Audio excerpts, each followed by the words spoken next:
दिनेश की ओर आप सबका स्वागत है न्यूज़ टाइम में। गुजरात में जो जीत हुई है भारतीय जनता पार्टी की, उस पर उद्धव ठाकरे का बड़ा बयान आया है।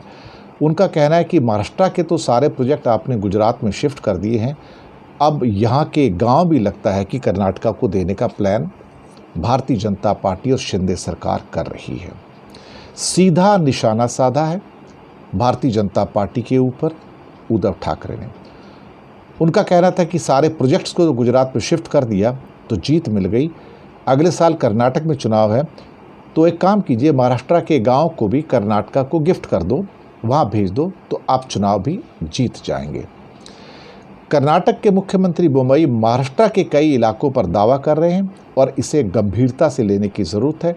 इसके लिए दोनों राज्यों के बीच में हिंसा वाली वारदातें हो रही हैं और माहौल बिगड़ा हुआ है। दरअसल ये कोई पुराना समस्या नहीं है, बहुत ज़्यादा पुराना समस्या है और इसमें कर्नाटक महाराष्ट्र का जो सीमा विवाद है ये फिर से ज़्यादा भड़का हुआ है। 6 दशक पुराना विवाद है करीब करीब। और जब बोम्मई ने, कर्नाटका के मुख्यमंत्री ने महाराष्ट्र के कई गांवों पर कर्नाटक का अधिकार बनाया, तो इससे विवादित इलाकों में हिंसक घटनाएं घटनी शुरू हो गई हैं।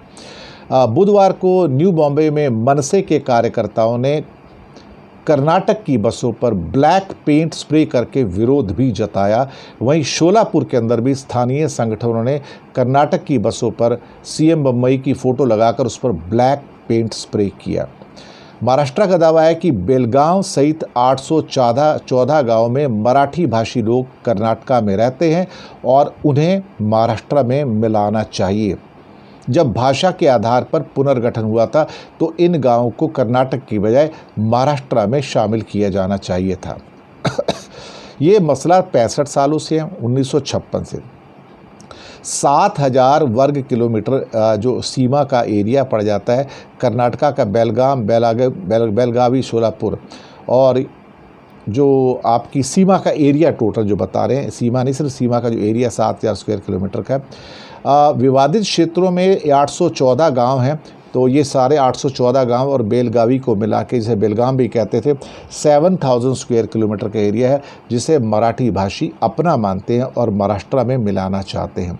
इसके विरोध में कर्नाटका की बसों पर भी जय महाराष्ट्र लिखा जा रहा है और कर्नाटका के अंदर, बेलगावी के अंदर भी महाराष्ट्र के ट्रकों पर पथराव भी किया गया और बागड़ेवाड़ी टोल नाका के पास घटना भी हुई है और बहुत आपस में हिंसा और तनाव की परिस्थितियां भी पैदा हो रही हैं। केंद्र सरकार अभी भी इसमें इंटरवीन करके इसको रोक नहीं पाई है। इंसिडेंटली महाराष्ट्र हो या कर्नाटक हो, दोनों देशों में, दोनों राज्यों के अंदर डबल इंजन की सरकार है, बीजेपी की सरकार है। धन्यवाद।